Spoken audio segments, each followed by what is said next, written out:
Hi, welcome to Happy Stress Mess, Managing Responder Stress During the Holidays. We're really grateful to FirstNet, built with AT&T, as our sponsor for this event. And we'd like to talk a little bit about some of the unique stressors that emergency responders, whether in the hospital or the field, experience, and how those can get exacerbated during this joyous time of year that oftentimes brings just as much stress.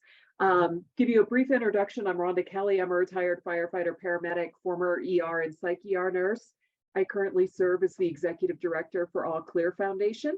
And today we are joined by Shad Thomas. I'll turn it over to you, Shad. Hi, my name is Shad Thomas. I am the clinical manager of mental health for GMR. I'm a combat veteran and a licensed clinical social worker. Yeah, and hello everyone. My name is Matt Philbrick, and I'm the manager for a division at GMR called GMR Life. My background is I was a frontline EMS provider working both in a volunteer fire setting, 911 ground ambulance setting, and a critical care air setting, both fixed wing and rotor wing. Fantastic. So we all bring a lot of lived experience and personal passion for this topic and for the overall wellness of emergency responders. I'm sure everybody who listens to this is well aware that we are seeing just significant increases in stress, burnout, compassion fatigue, and isolation among emergency responders, in part due to the pandemic and some of the restrictions, but also in part due to habituation to being alone, and to also as a response to the decrease in staffing and the exodus out of some of our professions. We're seeing people are working a lot more, and that's taking away from some of their social support time. Matt, do you want to talk about some of the research and the numbers that we're seeing out here? Yeah, so as I'm sure all of you can imagine, the last several years has seen a sharp increase in some of these numbers that we're talking about here. So you'll see some very recent studies, and we try to populate those at the beginning of the list.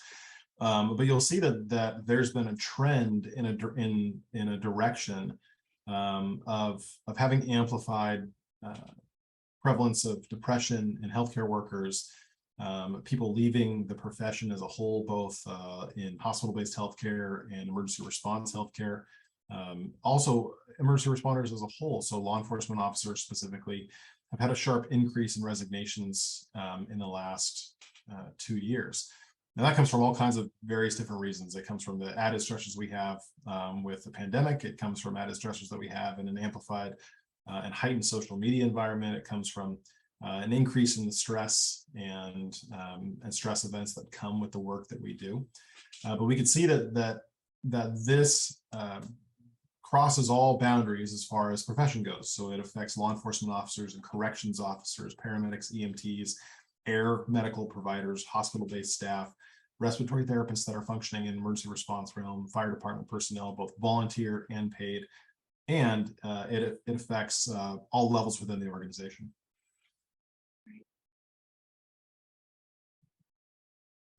Well, and following up on Matt's comment, we're noticing that not only are we seeing significant personal impacts on responders, but of course we're seeing correlated organizational impacts with decrease in staffing, employee disengagement, increase in response times because of the lower staffing levels, lots of change, having to change schedules to accommodate new volume, changed volume, having to create additional policies for COVID, for other associated factors, and having to really focus more intently on recruiting and retention, not only because of the exodus of personnel, but because we're seeing that a lot of people aren't attracted to these careers the way that they used to be, and there is a lot less competition for these roles.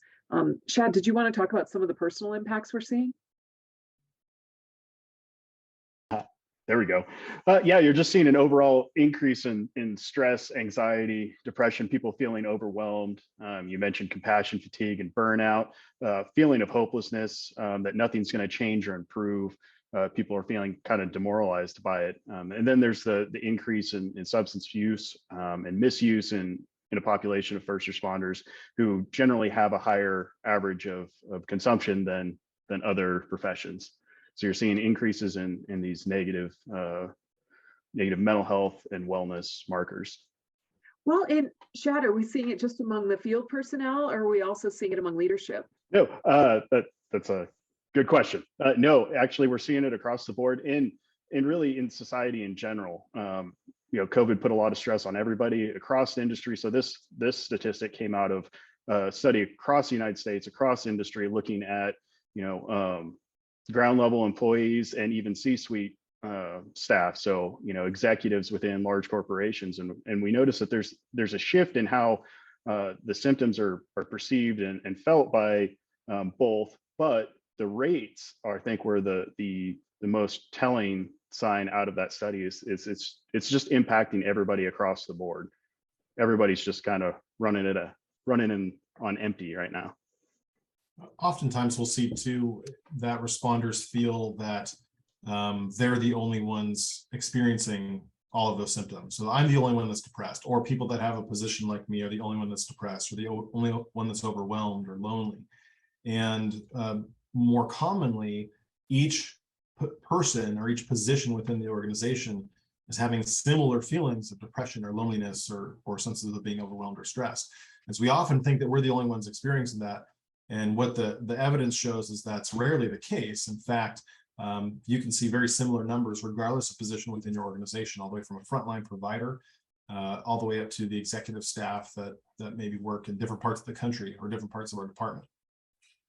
And these percentages, just to point out, were people who responded and said that they always or often felt those symptoms.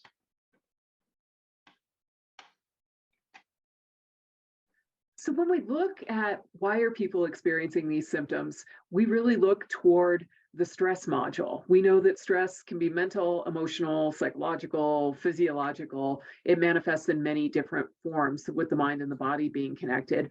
And what we see in particular with emergency response work, again, whether it's career, volunteer, hospital-based, or field-based, is that we see constantly elevated levels of stress hormones, cortisol in particular, and an overactivation of the sympathetic nervous system, so that we're in that fight, flight, or freeze mode, not going back to the rest and recover mode that's inherent in the parasympathetic nervous system.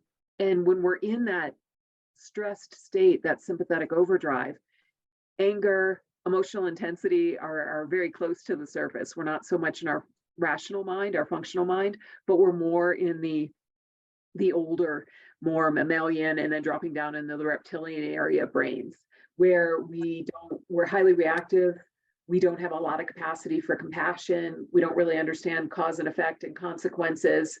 So when we're looking to rectify that, one of the big ways we can approach that is bringing our prefrontal cortex, the newest area of our brain, the one for executive functioning, back online. This is where we store compassion, cause and effect, consequences, logic, reason. It's where we're articulate and able to express ourselves clearly. And this has been one of the big areas of research that's emerging. A simple way to help us shift back into prefrontal cortex is actually naming your emotions and feelings. When you feel that surge of anger or resentment or aggression or hostility popping up in you, to be able to just pause for a moment. We'll talk a lot more about what that looks like, and name it. Oh, I'm feeling resentment. That alone starts to re-engage the prefrontal cortex and decreases some of that noise, that signal from the limbic system. And Chad, did you have some thoughts around that? Yeah, I mean, so you're talking about two systems, the limbic system, the prefrontal cortex, that normally work in balance. You're getting communication both ways. Limbic system's involved in survival. Prefrontal cortex is your CEO of your brain. It can override a lot of those more primitive kind of thoughts and feelings. When we get trapped in that limbic system, it's almost impossible to kind of think your way out of it, right? I don't know how many people I've experienced that. I've been angry for kind of no reason and had the thought inside my head, like, why am I angry? I don't know. Well, stop. You don't need to be angry. Well, I can't, right? So, and that's because the prefrontal cortex isn't talking to the limbic system really well. And the one thing that activates the prefrontal cortex more than anything else is interacting with anything outside of your head. It requires the prefrontal cortex to do anything, to pick up a phone, to write something on a piece of paper. So the more that you're able to engage externally, even as you mentioned, kind of trying to name what you're feeling, that requires the prefrontal cortex, that logical, deeper thinking part of the brain, to go, oh yeah, this is what I'm thinking. So it can, like you mentioned, it's very helpful.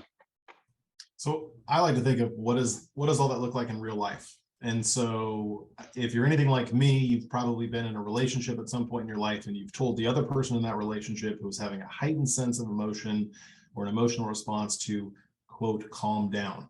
The logical side of my brain is telling that person, just calm down. Like, you'll feel better if you just calm down.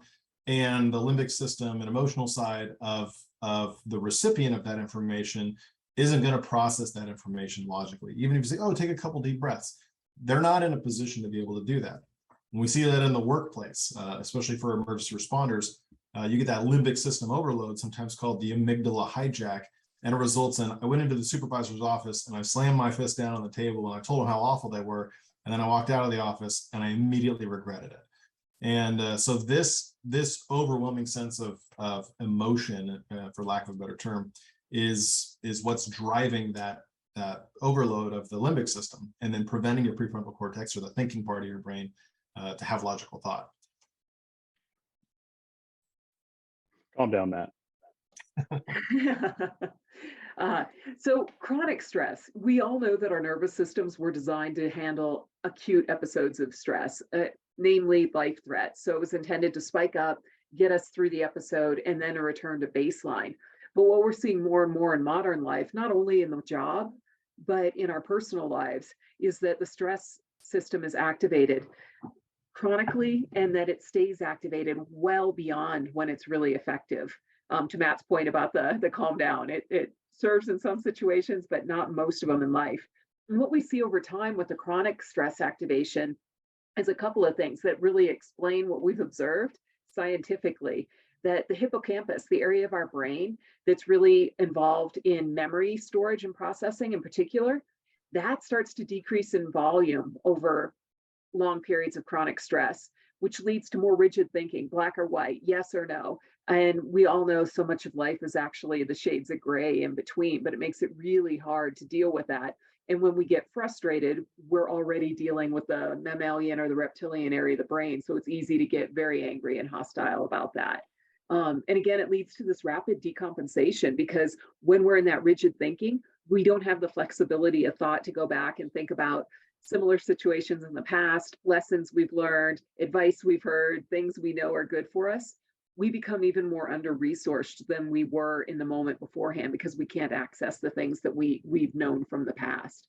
And interestingly enough, the more stressed we become, that rigidity of mind really pushes us into denial. And ironically, the things we know we need, we believe we don't need. And that's things like sleep, positive social support and connection, time off, these things that it causes us to exacerbate our wound, because we're just so determined that we don't need these things. I can get by without sleep. I'll sleep when I'm dead.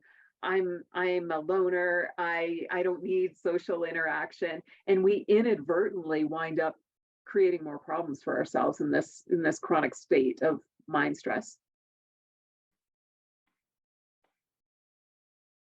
Did I miss anything there, Sean? No, you did great.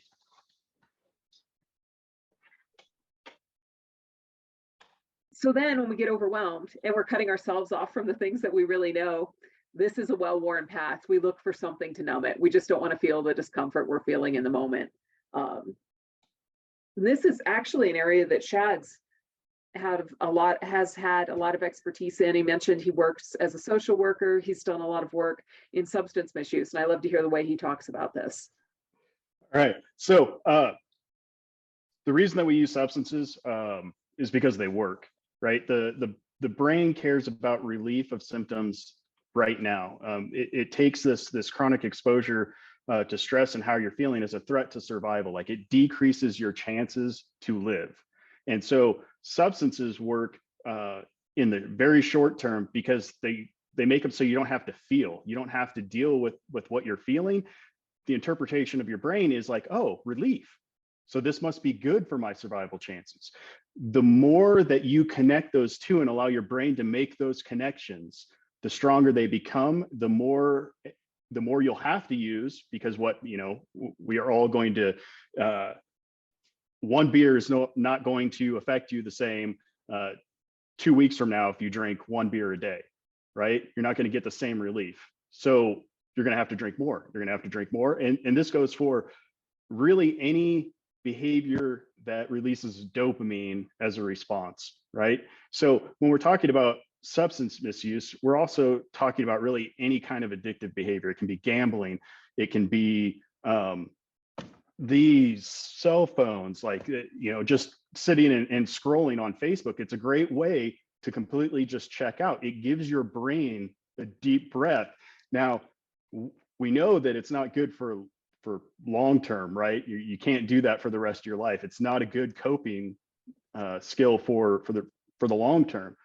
But the reason that they become so hard to break is because your brain cares about surviving today. It's not really that worried about 2 weeks from now, a month from now, a year from now, and how it's going to impact your life. It just wants to survive today. And that's how, social consumption of alcohol or depending on what state you live in, marijuana or whatever, can become something that is very counterproductive. It, at one time was something that you did with friends, and then became something that you did to let off a little steam. And now it's something that if you don't have, you can't function. Let's see what else. The nervous system is 100% primed to get that relief when you're constantly and chronically stressed, and you don't have a lot of positive coping skills in your life to work with. Yeah, I want to add on a little bit to the doom scrolling on social media. So, and really what I find fascinating is our brains have this ability to almost find these abilities or these practices to numb almost on autopilot. So I imagine there's a time where you sit down and all of a sudden you realize your hand pulled your phone out of your pocket and opened it and hit your password in without even looking at your phone, and then you automatically went to the social media site of your choosing and you clicked on it and you're scrolling through it. You're not actually reading anything, but this act of just scrolling through occurs. Your body has developed this practice to know that, like, hey, this thing makes me feel just maybe a little bit better.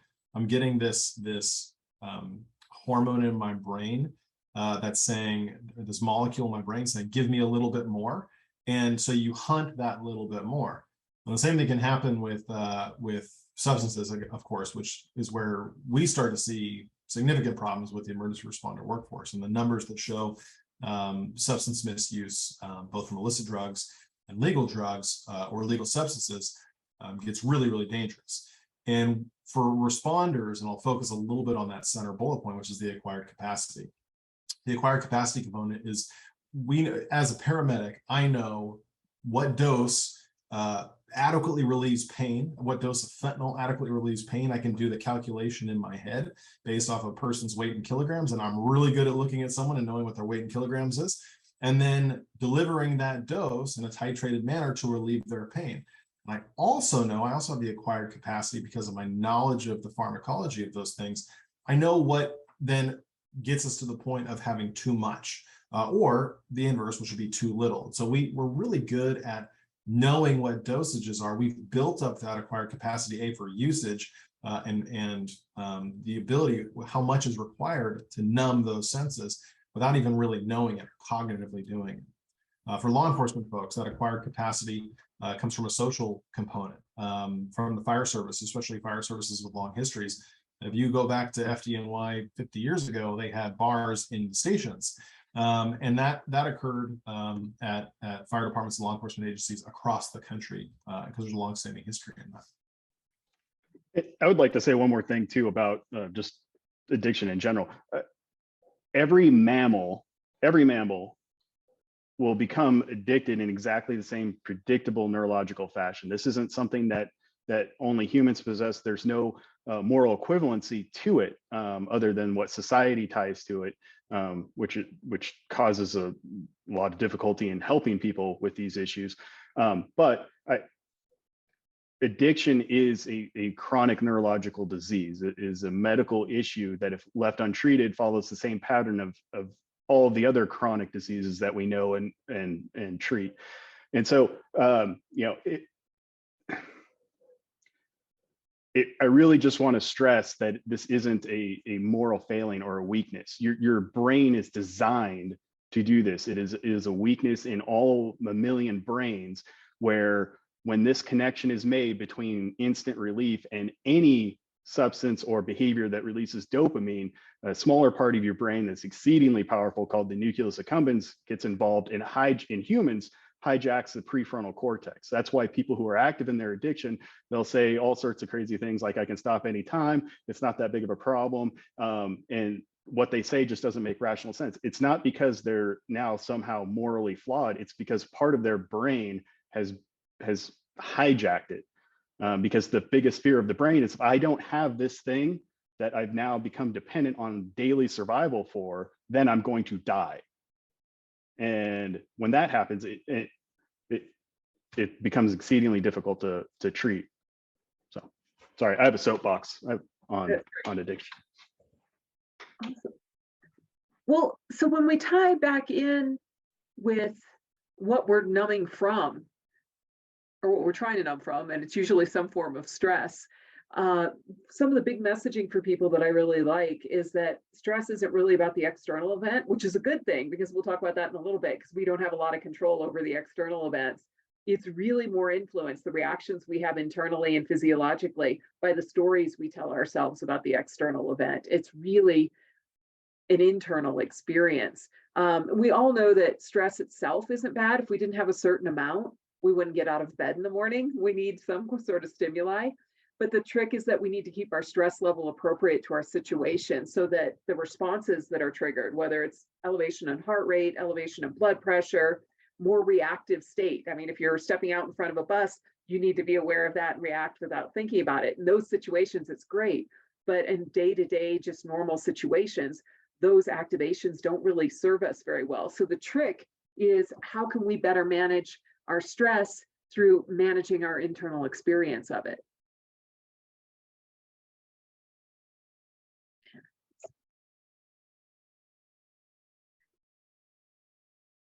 When we're talking about stressors and the things that we give ourselves stories, internal narratives about, they come in a lot of different forms. And this year in particular, not just heading into the holidays, but we've seen so much instability. There are 3 situations that we know are really good at triggering stress responses. Uncertainty is one of them. Misinformation or lack of information is another. And then conflict is a third. We are hardwired for all of these things to start triggering those physiologic stress responses in us. And this year's been all of that. With inflation, we've got added financial stressors.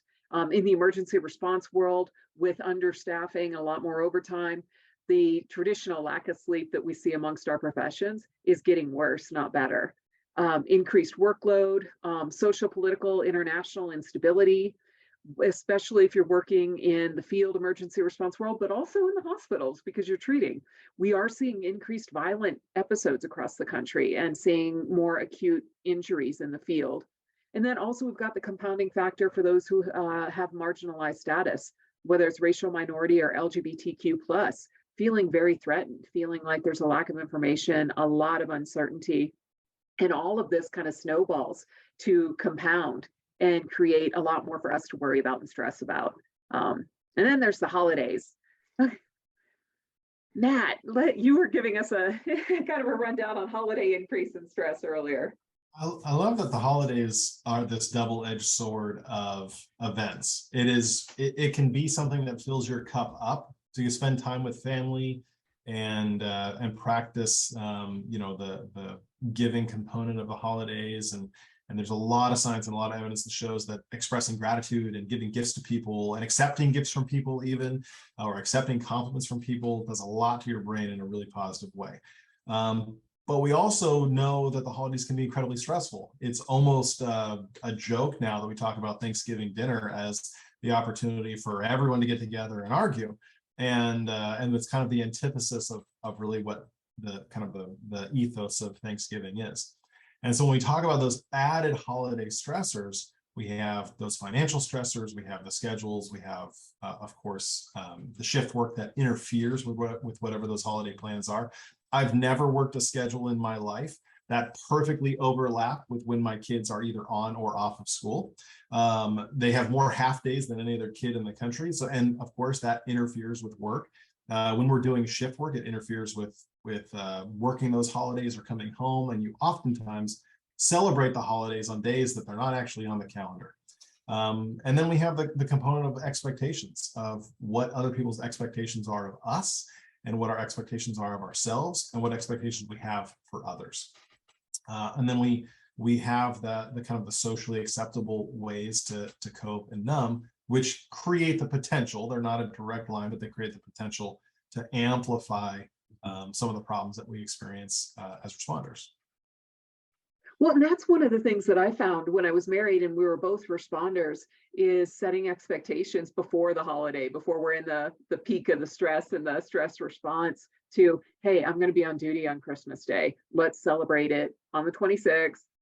Let's plan out what events we're going to do and which ones we're not going to do. How are we going to manage the family demands? Doing that well in advance can really start help head off a lot of the stress when you get to the day of and you're fatigued, you were up all night, and now you have to make those critical, logical, logistical plans in your prefrontal cortex, which is totally checked out because you haven't had sleep, you're hungry, and you're really stressed out. So that's one of the best ways we see with families around the holidays is being able to pre-plan. Essentially, we do it at work, but it works very well at home also. Right. What you're talking about is a lot of these stressors. One of the reasons they're so amplified is we don't feel like we have any control, right? It's everything happening to us. And when you take a proactive approach like that, you know you have something that's going to be stressful coming up.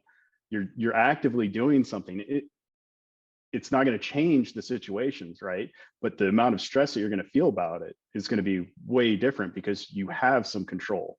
You've put things in place to help out. And you walk into those situations knowing what you can and can't control. You're not going to be able to control the political conversation or the social conversation or the international conversation that is going to occur from the family member, but what you can control is your response to that conversation. And you can control how amplified you get emotionally from that conversation. Yeah, know what to expect that you're walking into. If something's happened year in, year out, it's probably not going to have changed. Well, and when we're talking about setting expectations, that can even be on an event by event basis.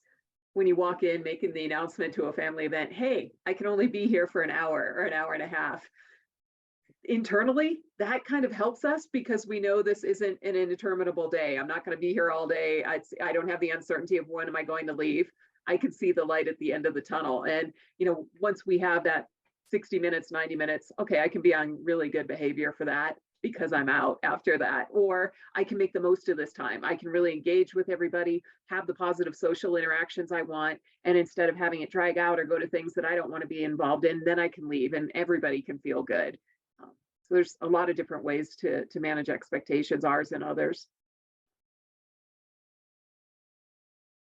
So I try that at work from time to time. When I was working on the ambulance, I'd be like, hey, listen, I'm only going to stay here for an hour. And then I've got other obligations, and it never worked. Fantastic.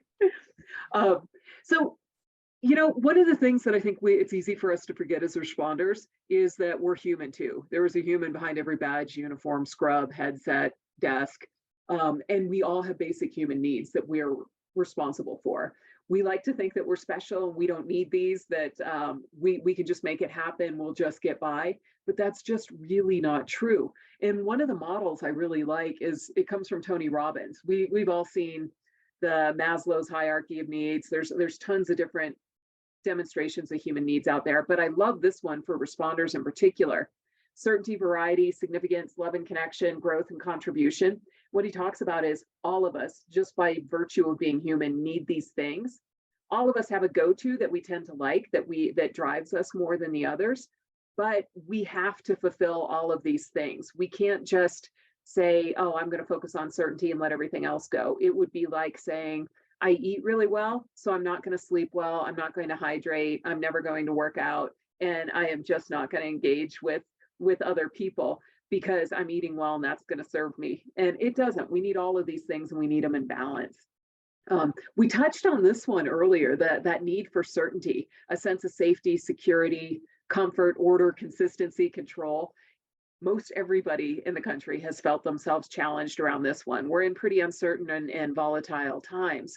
And I think one of the biggest things we can recognize is there's a lot that we could allow to stress us outside inflation, overtime, political stuff, social stuff, or we can just accept that that is what it is, that we're very limited in what we can do about it, and focus on the things we can change in ourselves, the certainty we can have, knowing how we're going to react, knowing what we really want and what we need, and also recognizing what our warning signals are so that we can, in a sense, watch our internal thermometer and recognize, okay, I'm going to a place I'm not going to feel good about. What can I do to change that? Yeah, as responders too, emergency responders and the work that the responders do, it's kind of hardwired into your work practice to be the one that creates order and control. When we're called to chaotic scenes, or chaotic scenes call us if we're working in dispatch centers, and we have to use our specialized skill set that we've honed over time to create order from that chaos and consistency out of that chaos. And that's incredibly challenging. That's incredibly challenging for anyone to do. And then we're required to do that because of the work we do and for our careers. And then what we realize is that we carry that over, that sense of control, we carry that over into other aspects of our life. And then we're dissatisfied or disengaged with those other aspects of our life when we can't control that. And so maintaining and maybe reframing what that sense of control looks like in all the various different parts of our lives. We know we're not going to control some of these situations that we have surrounding the holidays, but we may be able to control some of it. So if we can reframe and refocus on what can be controlled, what provides safety or security to us, would be really, really helpful for maintaining that human need. But then also, because we're human and we're complex, we like certainty, but we also like variety. We don't like to be bored. We don't want to be stagnant. And this is another human need that we just have. We do need some diversity, some challenge, some change, some adventure. And that allows us to experience ourselves in a variety of different environments. One of the big things we see, though, especially with responders, is when we're starting to live in that state of chronic stress, it's easy to attempt to fill this need for variety by changing the external things instead of the internal things. So we move away from personal growth and we look at, oh, I'm just going to change my housing. I'm going to change my dating partner. I'm going to change my job. I'm going to go where the grass looks like it's greener. And those might not be bad changes. Those might be good changes, but they have to be balanced out. We can't get all of our variety from our external stuff. We have to recognize that the external experience has to be tied in with our internal. And a lot of that getting variety can come from understanding when you're presented with a new opportunity or a new experience and you feel uncomfortable about it, and maybe typically you would shy away from it and not do it because of you're feeling uncomfortable.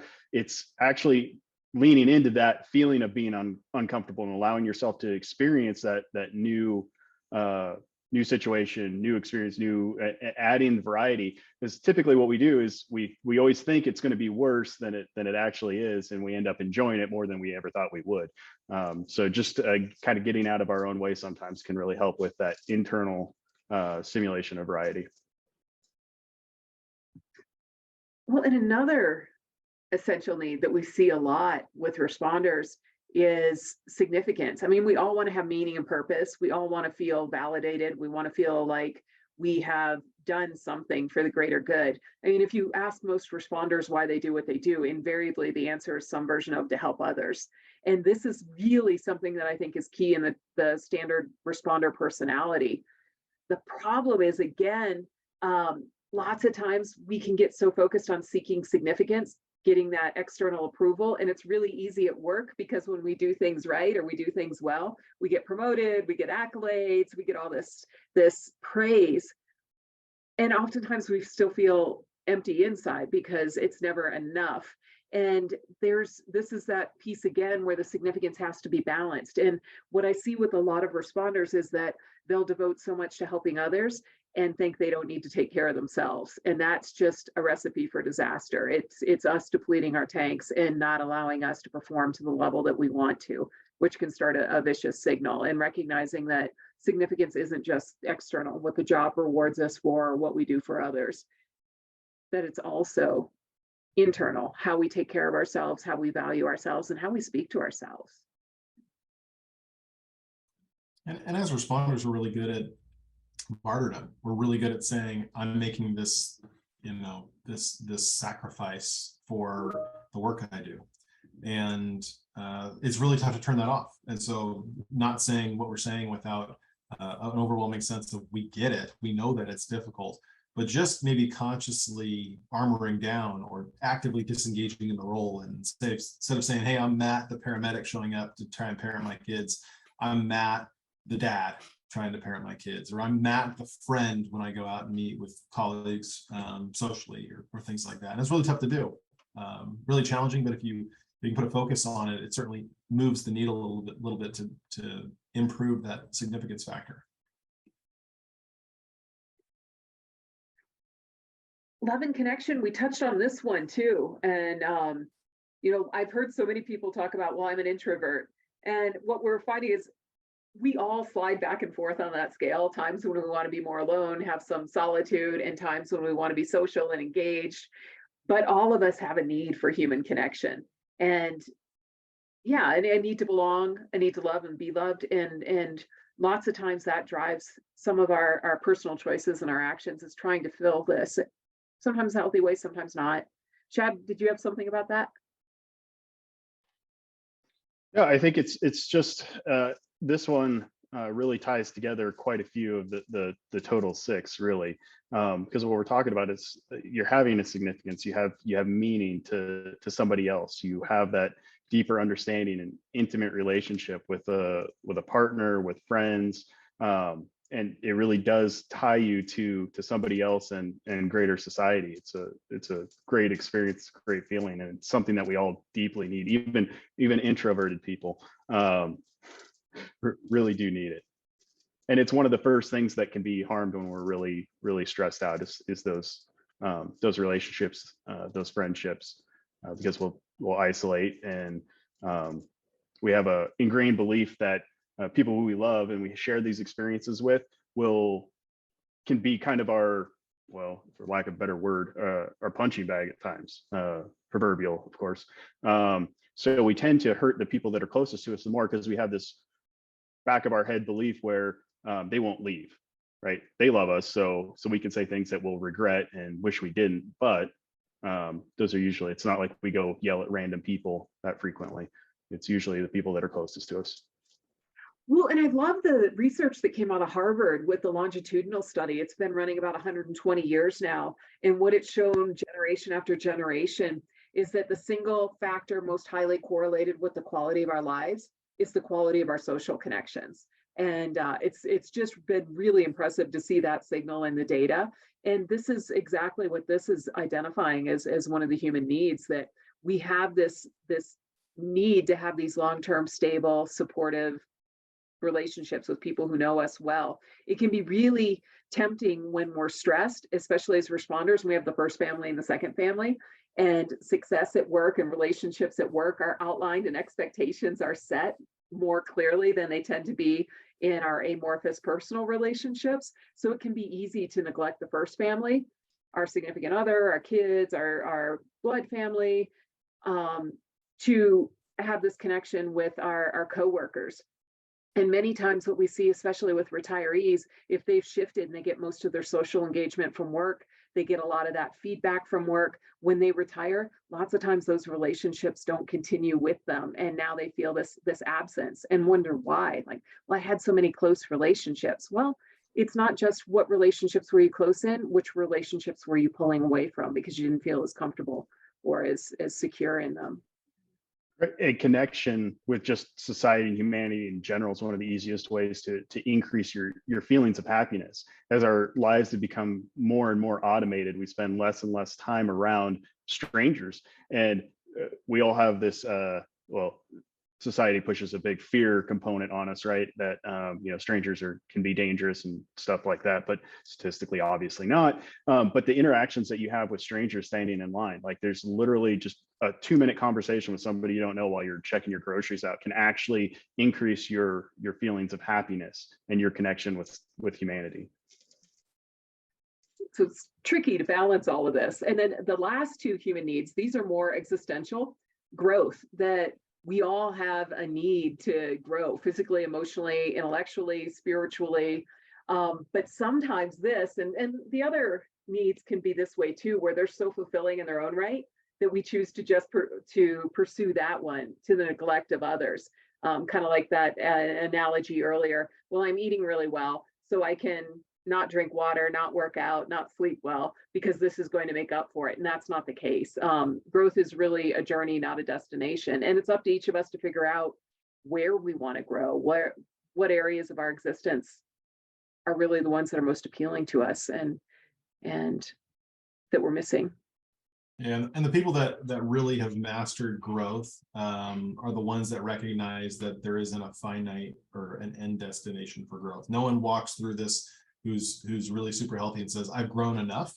I'm emotionally good enough or intellectually good enough. The ones that really focus on this as developing this human need recognize it's an infinite game. And so the goal is not to get to a point where you've reached satisfactory level of growth. Is to say, my goal is to keep growing, whatever that looks like. And so reframing that to say that, yeah, I'm emotionally intelligent enough. I'm strong enough. I'm smart enough. Doesn't mean that you stop reading and stop learning and stop engaging and things like that. So infinite goal.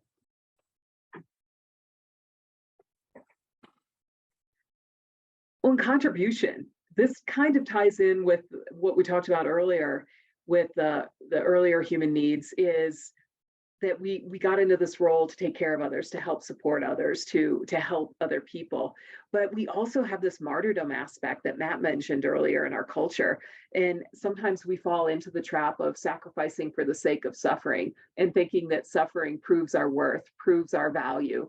Suffering is the expectation that if we are happy and fulfilled and living our best life, so to speak, that we're not doing it right.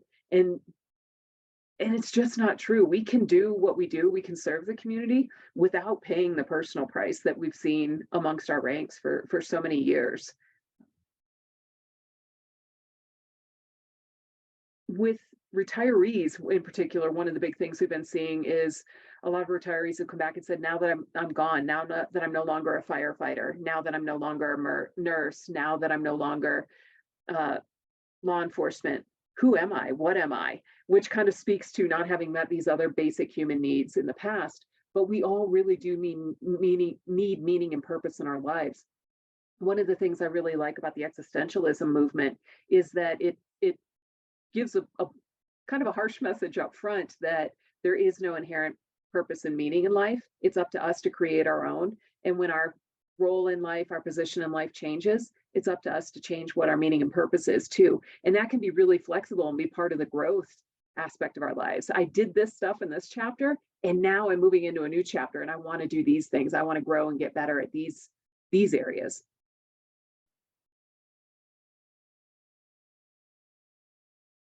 Did you guys have anything on that one?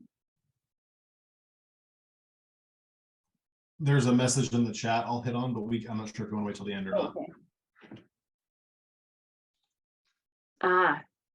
How do you help change upper management's expectations that the workforce should suffer and sacrifice? Oh, like they all did.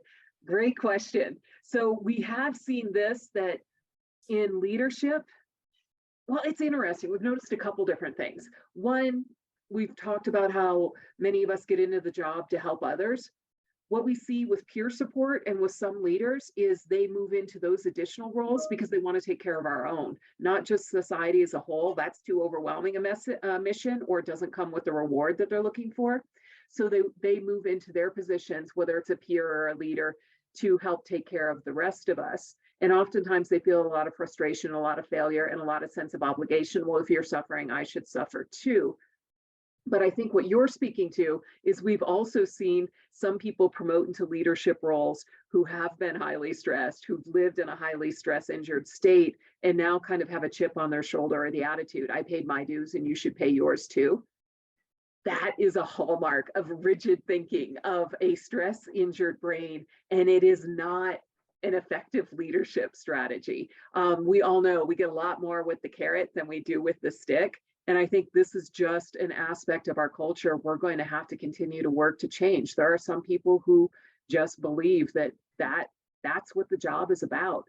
And fortunately, there are more and more of us who understands you don't have to suffer to do this. You don't have to become depressed, anxious. You don't have to misuse substances. You don't have to get to the point of suicidality. You can do this work. And the factor that allows us the greatest influence over which path we take is that internal narrative. Am I looking for the good things that I did on these calls? Am I looking for the ways that I did achieve the goal I set for myself, whether it's helping others or something else? Or do I want to focus on the negative things? This was a failure. I could have done this better. And this is one of the dangers for emergency responders is, as humans, we all have a negativity bias to help us survive. If you're skipping along a forest path and you don't notice a daisy, big deal. It's a flower. There's lots of them. But if you don't notice a rattlesnake, it could potentially be a fatal encounter. The thing with emergency response work is that it hones that sense of negativity, that negativity bias to a fine edge, because none of us walk into a hospital room, the ER, or a scene looking for design ideas, things that we're grateful for. We're looking for what happened, what's the worst next thing that could happen, and how do we prevent it? And it's really hard, especially if we're in that rigid mind state, to turn that off, to flip the switch, to say, hey, I am in a safe place. I am someplace where I feel good and healthy and happy, and I can let my guard down. I can remove that armor like Shad talked about earlier. And that allows us to stay in the less stressed part of our brain, the brain that allows us to really appreciate what we do, what others do, and to move away from that mindset that to do this work, you have to suffer. But Shad, Matt, do you have any thoughts around that? Obviously, that's something that I like to talk about. Yeah, I think it's really fast. So it's fascinating, right? You're talking about you're having the same feeling that your supervisor or manager also had at some point in their career. So you actually have more in common than you have in difference. And so by engaging with that person, whoever that person is, whatever that looks like to your organization, but engaging with them and approaching those conversations with curiosity to find out what that suffering was, and if they had to do it all over again, would they voluntarily go through that suffering? Would they have changed their path? And engaging that conversation, I think, is one of the first steps for sparking a sense of urgency or need for that change that's going to come. And so I know it sounds like an oversimplification. Oh, go talk to your boss. I think that's where real significant long-standing change comes from, is by engaging with those conversations and building that relationship so that you can, seek to understand and then be understood. Well, and I think that's one of the things too that you just touched on, Matt. Leaders are being driven externally now. We've seen since we started Responder Strong back in 2016, since All Clear's been operating since 2019, that leaders are more and more interested as a whole on how to take better care of their people. Over the past couple of years, with the exodus of nurses, of law enforcement, of EMS in particular, leaders are feeling pressure. We're like, okay, recruiting has just tanked. Retention is dropping. What do we do? What do we need to change to make this a more desirable place for people to be? Because if somebody doesn't like working in my agency, they're going to leave to go to another one, or they're going to leave the profession overall. So I think there's an increase in personal interest in this stuff, especially around stress injury and stress management. But there's also an operational need, because organizations need to stem the flood of people outside the organization. And a lot of what we do for free through All Clear is put out education content, in particular our mental health curriculum, which is 3.5 or so hours on the physiology of stress, stress injury formation, the research that talks about the incidence of stress injury among our professions, suicide awareness and recognition among our ranks, and resiliency. We know that it is the drop by drop accumulation of stress and trauma that gets most of us. But we also know that resiliency, even though it seems like small practices when you look at them in isolation, when those are habitual, those accumulate a drop by drop at a time too, to keep this seesaw of stress and relief, resiliency balanced, so that we can have this career without all of this suffering. So we really work to educate the Wellness Champions Ambassadors, which I think everybody on this call is, so that they can anchor that in their organization and start to shift not only the mindset of those who are coming into the organization, but the leadership also. The way we've done things isn't working anymore, and it's not going to work in the future. Great question. Thanks for asking that. And I think I went backward instead of forward. Let me go. So To wrap things up, because we just have another 10 minutes or so, we've talked a little bit about the incidence of burnout and compassion fatigue. Burnout, by definition, is a combination of exhaustion, a sense of inefficacy that I'm not fit for this role or this role doesn't fulfill me, and cynicism, which is a big point for responders because we all know if you can't laugh about it, you're going to cry. So we laugh about things that most people don't laugh about. And we use that humor to cope in the moment and oftentimes to bond with those who are experiencing this horrible event with us, which is fantastic. But cynicism comes about when we start to weaponize that humor. Now I'm not using it to cope and I'm not using it to bond with people, to create that social connection that we talked about we need.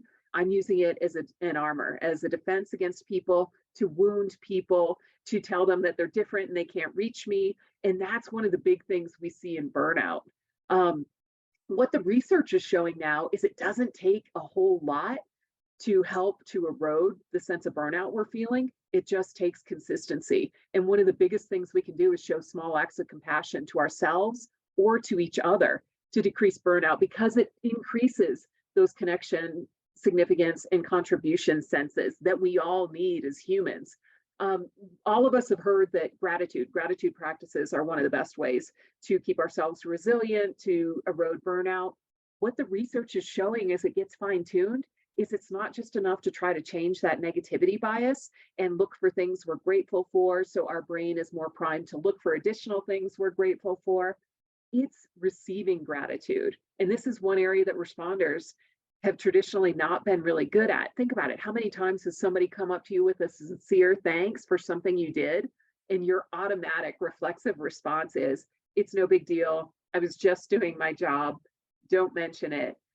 What that does, we think we're being humble. What we're doing is deflecting gratitude that we need, because receiving it is really where we start to fill those needs that we have. But we're also telling the person who's giving us this sincere, heartfelt thanks, your opinion doesn't really matter. They're looking to make an impact, to give something back to you because you did something for them. And so we have told ourselves, oh, I'm just being humble. No. We're hurting ourselves and we're hurting the person who's offering us this gratitude. I think that's one of the big mindsets we have to shift in. Yeah, perfectly said. Yeah. Well, and self-compassion, a lot of responders, and Matt and Shad can speak to this, don't know what self-compassion looks like. What does that mean? And there are some really easy ways to do it and to make it a habit in your daily life. How many times on shift do you grab an energy bar, grab something out of the hospital break room, grab something out of the convenience store, whatever, a bag of chips, and you're eating it on the fly, not tasting it, not experiencing it. Even something as simple as sitting down and tasting your food, or your cup of coffee or your Red Bull, whatever it is you're sipping on, not to just mindlessly chug it to feed your body, but to really experience it. And that's an act of self-compassion, even though it might not seem like it. It's allowing you a moment to be present, to be mindful. Yeah, and what it does is it takes the focus off of everyone else in your environment and puts the focus on you, which feels very foreign to us as emergency responders. We're not designed that way. We're not trained that way. We make the self-sacrifice to work on everyone else. And so intently focusing on yourself with something as simple as like, hey, you have a cup of coffee, just sitting and enjoying the cup of coffee, not being on your phone, not talking with someone, or having a conversation about work or charts or your response time compliance or whatever, but just sitting and enjoying the cup of coffee and thinking about the way it feels and the warmth and the taste and the styrofoam cup it's in or whatever, has a significant impact. Just the act of being present and the act of focusing on yourself will have significant improvements in your own well-being. Yeah. Well, and Liz, you've been really active in the chat box, really excited about that. I know you come from Ski Patrol, and when we founded All Clear Foundation and Responder Strong, we intentionally used the term emergency responder to be a broad umbrella term that includes all of these populations, career or volunteer, who are trained to respond to their community in times of emergency, crisis, disaster. But all of us we're not trained to recognize signs of stress injury. We weren't taught and reinforced that empathy and compassion are two of our biggest character traits, the things that we need to do this work, because nobody wants to call 911 and have a sociopath show up. And we also aren't prepped. Arguably our single greatest exposure is to the intense trauma and suffering of others without the tools to protect ourselves. And you compound that with cultures that have had these martyrdom, these eat our own. Oh, you're impacted, it's because you're weak. And this is really what we've been seeking to address. And ski patrollers, I live up in the mountains in Colorado. I talk to ski patrollers all the time. I really appreciate what they do. I see what they do. And the conversations we have center around, yeah, I'm in my happy place. I am up above tree line. I'm on my skis. I'm on my board. This is just peaceful and wonderful. And it's my time in nature. And then something horrific happens. And I mean, just the impacts that has, and having to deal with family members on the slope, just like field responders in urban areas have to deal with the intense emotional reaction of family members on calls. It's a very, very draining environment. And I really believe that when we know better, we do better. And that's why we try to put so much content out there for free. We know there's budgetary restrictions. We know that a lot of geographic areas don't have a lot of resources. And we don't have to have this suffering anymore. When we understand what's happening to us, we can recognize it and we can change it. So sorry, that was a big segue, but let's finish up on the rest of this because we have some good stuff to wrap up with. Deep breathing. Matt, Shad, and I are all a little nutty about physiologic sigh. If you followed the work of Andrew Huberman, he's based out of Stanford. This is an amazing technique that I use on the regular to help reset our nervous system and to engage the parasympathetic nervous system. In fire academy, I was taught it as skip breathing, and it was taught as a way that we could conserve our air supply if we were trapped in a burning building. And what it is 2 inhales through your nose. So you take a big inhale, followed by a second inhale, and then slowly exhale through your mouth and make that exhale longer than your inhale.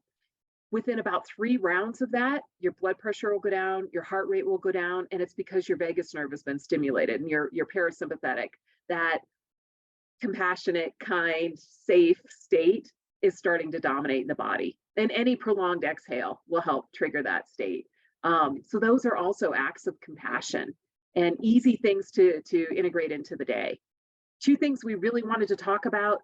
We all have heard that yoga, breath work, Pilates, exercise, the way you hold your posture can impact the way that you're feeling, especially the way you're experiencing your stress levels.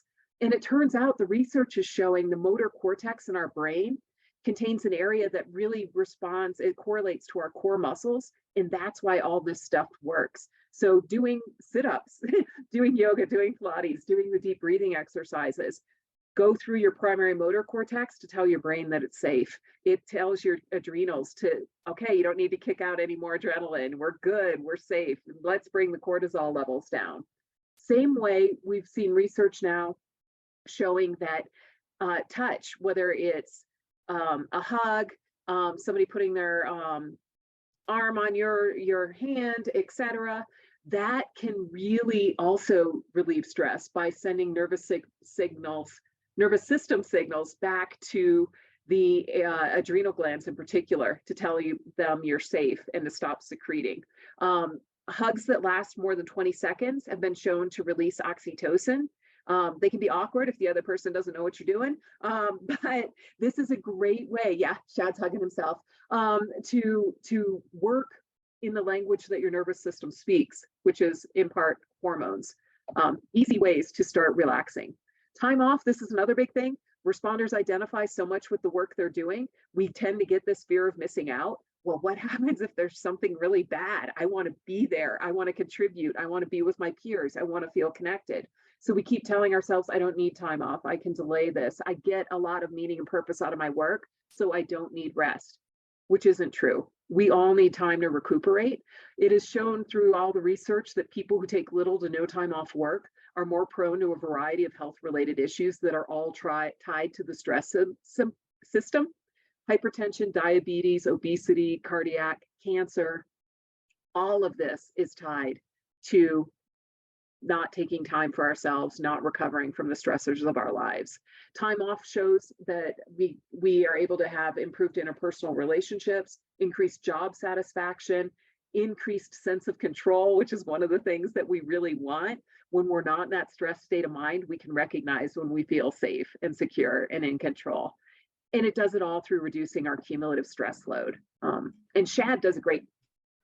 I just wanted to talk a little bit, and I'll try and do it fairly quickly, about normalizing what stress is. Stress is experienced by every living organism, right? So the biggest difference between humans and everything else has to adapt to the stress that's occurring. That means that they either have to relocate where they're at, they have to mutate, or they die.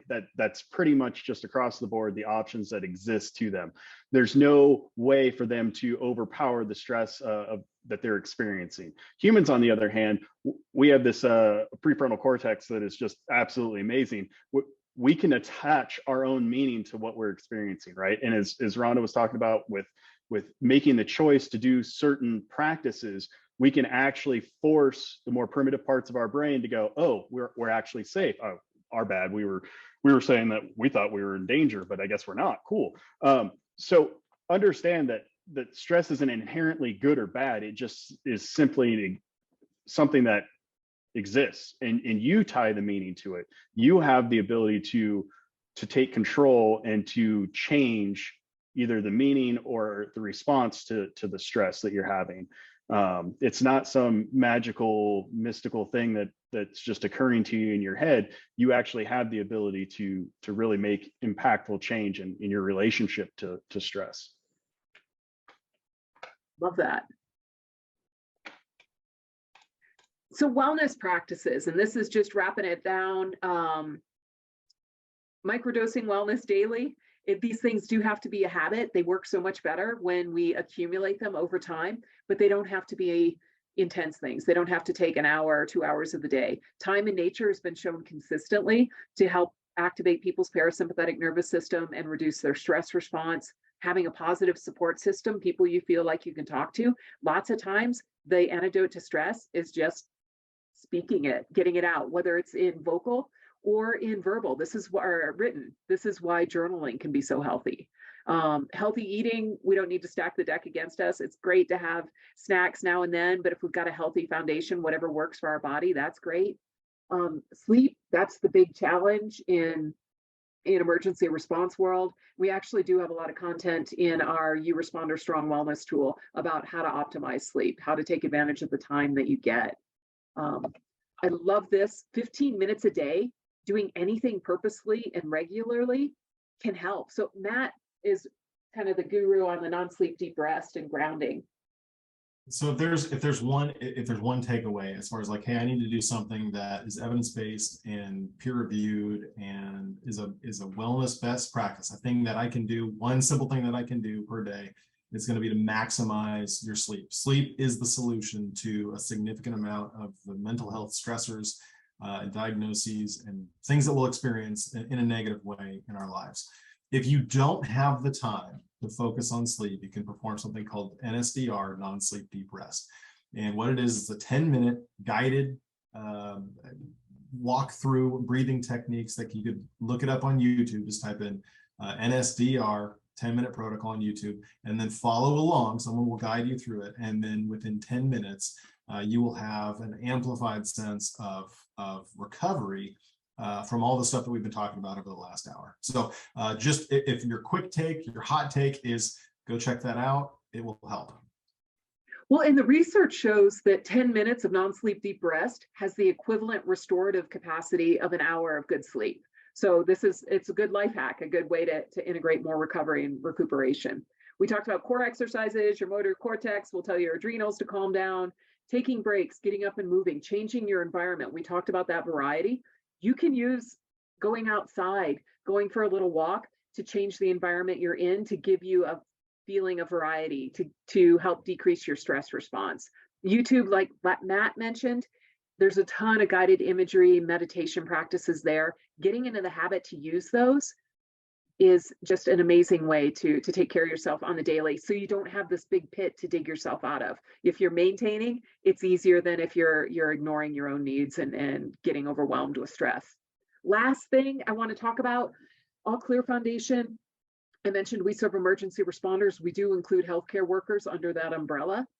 We recognize that the agencies and clinics that serve small, rural, and medically underserved communities, this also includes Ski Patrol, Liz, oftentimes don't have a line item in their budget for wellness. They don't have local resources to help support their people, and they don't have in-house experts. So we did obtain a grant from HRSA for 3 years to support these agencies by providing them with digital tools, train the trainers for content like this, coaching modules, departmental wellness program that's web-based that encompasses not only emotional and mental well-being, but also physical, sleep, anxiety, social, etc. We also have a scholarship to train a clinician in each of those communities to bring them up to speed with the cultural competence and the trauma-informed status it takes to really work with our people, so that when our people choose to reach out, there's somebody there who gets it. And then we also collect anonymized data to make sure that we're keeping abreast of the evolving changes and doing so effectively. So if you're interested in this, if you're associated with a small agency, please feel free to reach out to me, Rhonda@allclearfoundation.org, or team@allclearfoundation.org. I mentioned we have a free digital wellness tool for responders and their family members that's available 24/7. That's on our site. Talked a little bit about our mental health curriculum.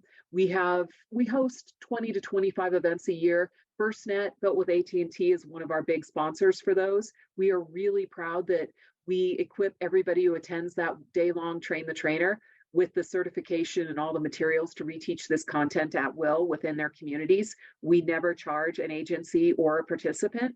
And to date, we've trained more than 700 facilitators across the country. We have Respond Online, which is specific to responder relationships, whether it's intimate personal relationships or workplace relationships. That's available on our site. We also have a resource directory. We've partnered with Crisis Text Line. If you're not familiar with us, please check us out. Like I said, we're really proud that everything we provide is free and it's quality. It's created by responders for responders. Last big thanks to FirstNet, built with AT&T. They have been a big supporter of ours. We really appreciate the links they go to help support responders and their overall wellness. So we've run a little over here. Thank you so much for your time. And please let us know if there's anything we can do for you.